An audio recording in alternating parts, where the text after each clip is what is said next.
Those who have worked at Disney World, what behind-the-scenes stories do you have that the public doesn't see? As a character, you are supposed to throw up in your mask if you are sick. Taking it off is not an option. You cover one eye with your hand and raise the other arm in the air to alert maintenance that you are not well. Also, if there is another character, same as you cannot, under any circumstances, be seen with him. You also must take a course to match signature style for autographs. Does it count if it's a different amusement park? The one I worked at has one of those sudden drop rides. A coworker found a single screw on the ground and they closed down the ride for days as they went over every inch of the ride. Turns out it was a screw that could have led to a seat opening and rider falling out if it hadn't been discovered. If you hear an announcement over the park-wide sound system looking for a specific person, it is something very important. Announcements like that have a chain of approval before Disney will allow the magic illusion to be broken. But it's not always bad news like informing families of a death. I've done several park announcements to find someone to inform them an organ donor was matched. A medical courier was on their way to Orlando and they needed to get to the hospital ASAP. I worked a cash register in Tomorrowland. A guy had a heart attack and died about 10 feet from me. I called it in as soon as I saw, but they already knew about it. I went on break shortly after and saw the family, literally behind the scenes, crying their eyes out. That never happens. Guests are never allowed behind the scenes, except when somebody dies, I guess. Really kind of heartbreaking. On a positive note, they all got lifetime passes. I don't work there, but had a relevant experience. The stories about underground passageways and secret police are 100% true. Was in the Magic Kingdom for a band trip in high school, hanging out with a few friends. One guy, we'll call him Jack, decided it'd be a good idea to shoplift some keychains from one of the stores. This being Disney, they were probably 50 different security cameras that saw this. A few minutes later, we were walking through a crowded area when someone gave me a flat tire and we stopped. Two big guys are behind us and quietly tell Jack that he needs to go with them and tells the rest of us to let our band director know he needs to get in touch with security. They walk Jack over behind one of the stores where there's a cast members only door and disappear behind it. Later, Jack told us they took him underground where he sat in a security room for the rest of the day where he was charged with shoplifting. They threw the book at him. They don't tolerate that shit at all. He got a huge fine and had to do community service in Florida. We lived in the Northeast. In retrospect, I have a huge amount of respect and a small amount of terror for how Disney handled the situation. They were incredibly subtle with the whole flat tire thing and how they quietly avoided making a scene. People walking past us had no idea what was going on. I know it sounds silly, but that experience alone probably helped me understand how terrifying and effective secret police in places like the Soviet Union or Nazi Germany were better than anything we ever learned in class. I have an autistic cousin, and once we were riding the Pirates of the Caribbean ride, it broke down. My cousin flipped out, and Disney security literally appeared out of the walls. They took us into the back tunnels and into a freight elevator. Before we knew it, we were back outside. They were awesome in helping calm him as well.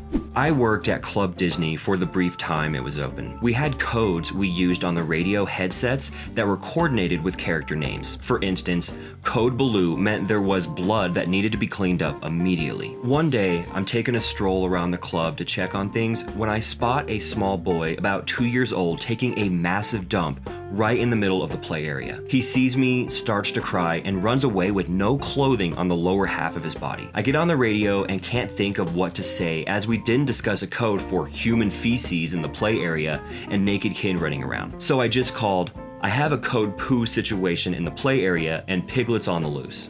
On our family trip to Disney World, I was leaning over a railing looking down into some water. A few unreachable feet below, I spot a tiny 1.5 foot to 2 foot alligator. Being from Africa and relatively unfazed with a slightly sharp swimming lizard, thought nothing of it. I called my mother over and said, "Look, an alligator, how cool."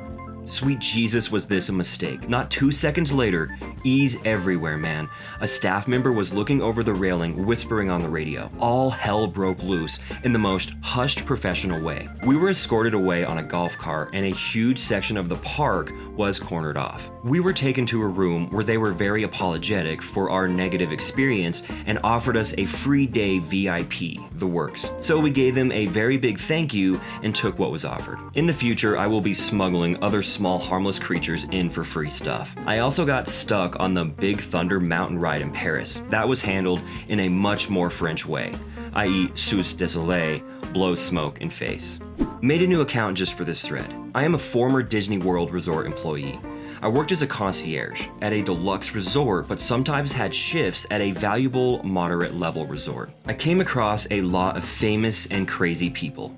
Let me know if you have any questions. Government officials, including POTUS, normally stay at the Contemporary because it is the most secure resort. Celebrities want to stay in Cinderella's castle, but Disney has denied some of them based on how messy they have left hotel rooms before. Cast members see lots of famous people every day, all the time bragging about who you know to try to get free stuff from people getting paid minimum wage won't get you far. On the flip side, Disney gives out a lot of money. If you complain enough to the right cast member at your resort, especially when staying at a deluxe resort, there is a good chance you will get money back. Disney has a huge budget for this. When the Polynesian was under major construction, just coming off this now, they gave out a lot of money to angry guests who didn't do research ahead of time. If you are nice to cast members, they will go out of their way to make magic. I often set up chocolates or give extra fast passes to nice guests. If you are mean to cast members, you better believe we are putting notes on your reservation. Disney has a lot of computer systems and they track crazy guest behavior. When you come up to the desk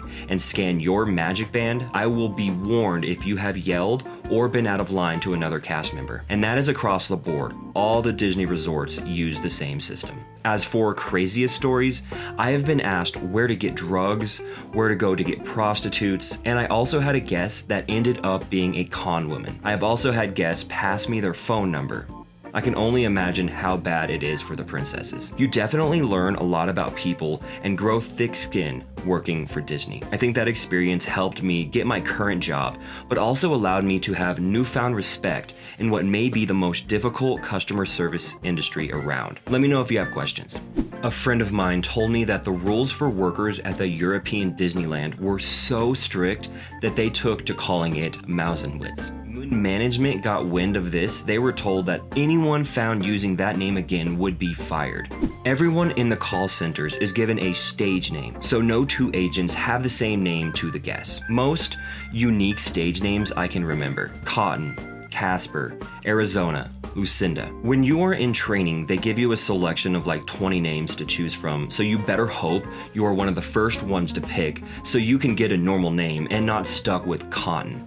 I worked on the Great Movie Ride in Hollywood Studios for a while, and I can tell you all 22 minutes of your friendly tour guide's speech is scripted to the very last letter. You get 3 days to learn your whole monologue and all of the speeds, controls, stops, goes of the actual ride before going live as a tour guide. Most of those 3 days is spent in a room with your trainer reciting your script until you get every word right. If you accidentally say the word okay instead of all right, you start over from the beginning. Most tedious 3 days of my life. There's also one button on every car that, despite being really close to buttons you have to touch all the time, if pushed, gets you fired immediately.